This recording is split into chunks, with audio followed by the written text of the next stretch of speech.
અઠવાડિયે અમદાવાદ શહેરમાં જે વરસાદ થયો અને તે બાદ વેપારીઓને અને અલગ અલગ મકાનોમાં નુકસાન થયું, સરકાર તરફથી જાહેરાત કરવામાં આવી કે સહાયની રકમ ચૂકવવામાં આવશે. કોર્પોરેશનમાં આજની સ્ટેન્ડિંગ કમિટીમાં શું નિર્ણય કરવામાં આવ્યો છે?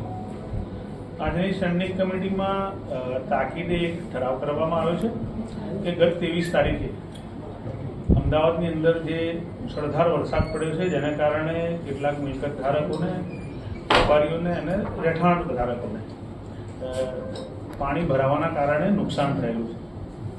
અમદાવાદના 7 ઝોનમાં દરેક ઝોન દીઠ એક ટીમ બનાવવામાં આવશે, જેમાં એએમસી, સિટી ડેપ્યુટી એન્જિનિયર અને ટેક્સ એસેસન કલેક્ટર, આ 3 લોકોની અધ્યક્ષતામાં ટીમ બનશે. આ ટીમ જે છે પોતાના વિસ્તારમાં જે મિલકત ધારકોને નુકસાન થયું છે, એને કેટલા પ્રમાણમાં નુકસાન થયું છે અને શું નુકસાન થયું છે એની માહિતી લેશે.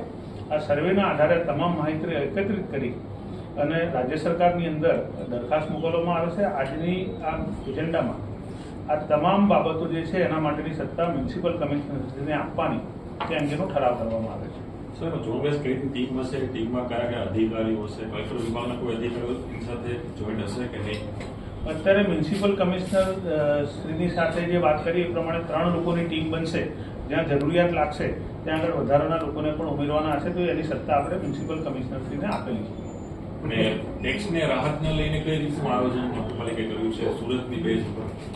અત્યારે માત્ર કયા મિલકત ધારકને કેટલું નુકસાન થયું છે એનો સર્વે કરવામાં આવશે અને એના આધારે શું રાહત આપવી એ નક્કી કરવામાં આવશે. કોર્પોરેશનના જે પ્લોટ વિભાગના જે પ્લોટ આવેલા છે તે પૈકી કેટલા પ્લોટ આપણે સેવાકીય પ્રવૃત્તિઓ માટે આપીએ છીએ, અત્યારે કેટલા પ્લોટ આપેલા છે અને તેના માટે ધારાધોરણ નક્કી થયા છે, શું ધારાધોરણમાં જોગવાઈ છે? અત્યાર સુધીમાં જે કોઈ પ્લોટ આપણે કોર્પોરેશનના 650 કરતાં પણ વધારે પ્લોટ હાલ અલગ અલગ રીતે કોર્પોરેશને ભાડે આપેલા છે. પ્લોટ જ્યારે ભાડે આપતા હોઈએ છીએ ત્યારે એની પાસેથી નિશ્ચિત ભાડાની રકમ પણ આપણે કોર્પોરેશન લેતી હોય છે.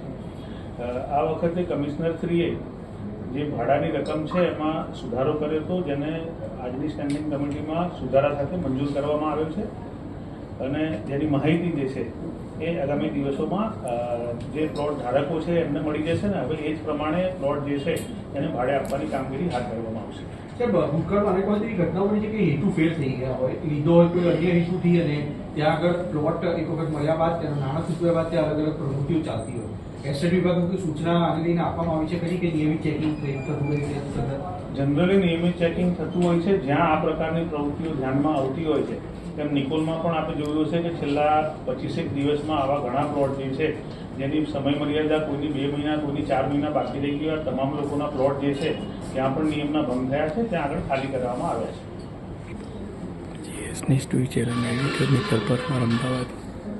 ગેરકાયદેસર લોકો હતા, અસરગ્રસ્તો હતા, તેમને પોલિસી મુજબ મકાન ફાળવવાની જાહેરાત જે તે સમય સ્ટેન્ડિંગ કમિટીમાં ઠરાવ કરીને કરાઈ. હજી સુધી નાગરિકો ધક્કા ખાઈ રહ્યા છે.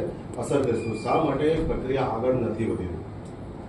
ગત એપ્રિલમાં જ્યારે પણ આ ડિમોલિશન કરવામાં આવ્યું ત્યારે એક લાગણી ઊભી થઈ હતી કે આ લોકોને મકાન આપવા જોઈએ.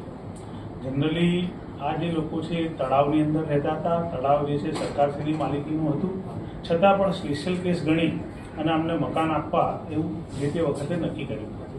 આ વિસ્થાપિતો પાસેથી ફોર્મ મંગાવવાની જ્યારે કામગીરી કરી ત્યારે કુલ 2231 લોકોએ મકાન માટેના ફોર્મ ભર્યા હતા. આપની જાણકારી માટે કે એમાંથી જે તે વખતે એટલે કે 2010ની આપણી જે પોલિસી હોય છે એ પ્રમાણે જેમની પાસે 2231માંથી માત્ર 413 લોકો જ હતા કે જે લોકો આ 2 પુરાવા આપી શક્યા, જેને કારણે આ 413 લોકોનું 6 મહિના પહેલા સ્ટેન્ડિંગ કમિટીની અંદર આની જે છે દરખાસ્ત મંજૂર કરવામાં આવી હતી અને રાજ્ય સરકારશ્રીને મોકલી આપવામાં આવી. રાજ્ય સરકારશ્રી દ્વારા જે કોઈ આજે આવનાર દિવસોમાં કરવામાં આવશે એ પ્રમાણે અમને મકાન ફાળવવામાં આવશે. 874 લોકો એવા હતા કે જેમની પાસે માત્ર એક જ પુરાવા મળ્યા હતા અને 944 લોકો એવા હતા કે જેમની પાસે એક પણ પુરાવો નહોતો. પણ આવનાર દિવસોમાં આ લોકો જો 2 પુરાવા અથવા 1 પુરાવા એમના જે બાકી છે એ આપશે તો આવા લોકો માટેની પણ દરખાસ્ત કરીને રાજ્ય સરકારને મોકલી આપવામાં આવશે.